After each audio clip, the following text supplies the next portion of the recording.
3-4年班嗰啲時間就開始接觸咗籃球啦。嗰段時間亦都係 NBA 最狂熱嘅時間啦。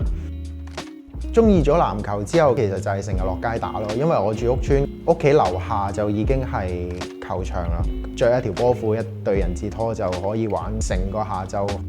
我只要做到佢嗰套動作，咁我咪可以好似佢咁勁咯，可以打 NBA 咯，會有啲好天真嘅諗法咯。大啲發覺梗係唔係啦，你要有體能啊，有速度啊，有好多方面。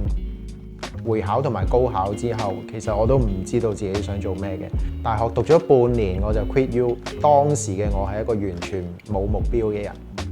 咁我學過好多唔同嘅嘢，咁呢一啲嘅工作呢，好幫到我接觸唔同階層嘅人，對我而家創作呢方面，我覺得好有幫助。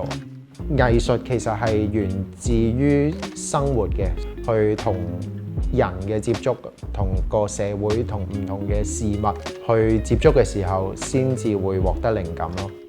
辭咗職之後，我開咗第一間畫室。當時最開頭嘅諗法就係覺得，我想揾一樣嘢去揾到錢、揾到成咁樣嘅啫。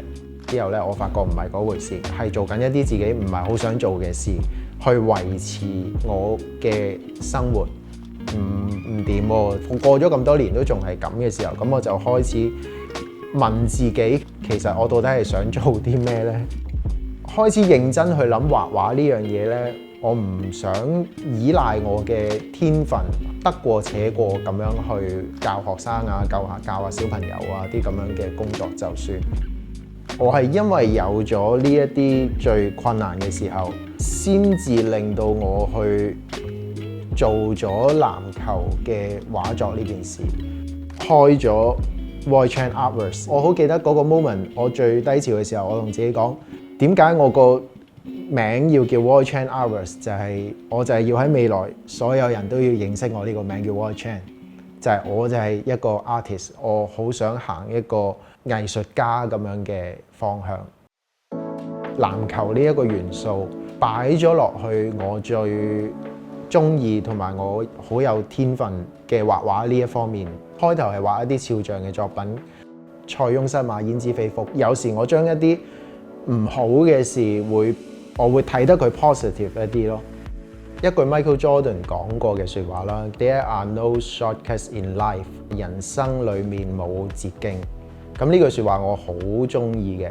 經過咗自己畫畫呢個領域奮鬥過之後，咁我就開始就好明白呢樣嘢。無論你做任何一件事，你係一定要付出時間啦、心機啦。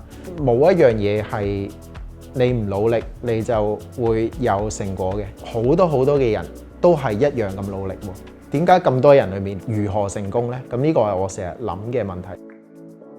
我舊年同過NBA 2K 合作啦，咁另外有同過 XXL 合作啦，咁佢哋聯絡咗我去畫一張畫咁樣嘅工作咯，都幾有挑戰性嘅。咁因為畫嗰個封面人物就係Luka 啦，要通過 NBA 個關啦 ，2K 嗰一關啦，又要通過Luka 嗰條 team 個關啦。好慶幸就係過程當中係好順利啦。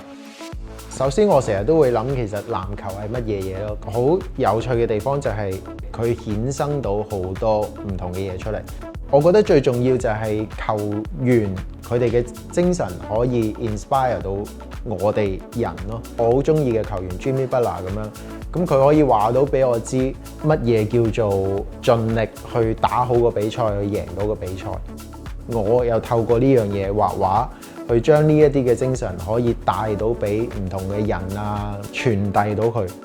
我身邊好多嘅朋友 IHK 嘅合作，都係因為籃球呢樣嘢 connect 埋一齊，呢個係佢嘅意義所在。IHK 幾個月前啦，聯絡咗我喺今次嘅計劃裏面去幫手啦。佢哋呢個計劃幫助一啲住喺屋邨嘅年青人去打籃球，首先係非常有意義啦。我亦都非常之喜歡今次嘅計劃。咁營動香港體育基金咧，其實就成立咗呢一個活動啦，叫做村針屋村籃球聯賽訓練計劃。個目的咧就希望幫一啲13到17歲嘅屋村青少年，無論係男仔女仔，都可以透過一個專業嘅訓練啦，同埋比賽機會咧，可以代表自己個屋村出賽，亦都係一個可以訓練佢哋嘅體育精神啦，同埋令到佢哋有一個專業嘅訓練嘅機會嘅。咁第3屆今屆咧，我哋開始有4隊女仔參加。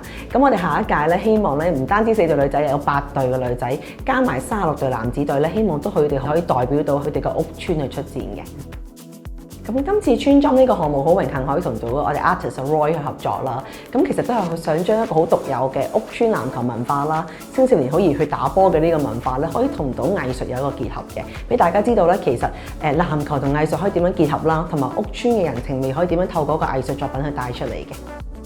幫佢哋去創作咗一幅油畫嘅作品啦，咁到時就會攞出嚟拍賣啊，而拍賣到嘅款項咧，亦都係全數捐助翻去 IHK 呢個基金裏面，去幫助更多嘅年青人去發展體育。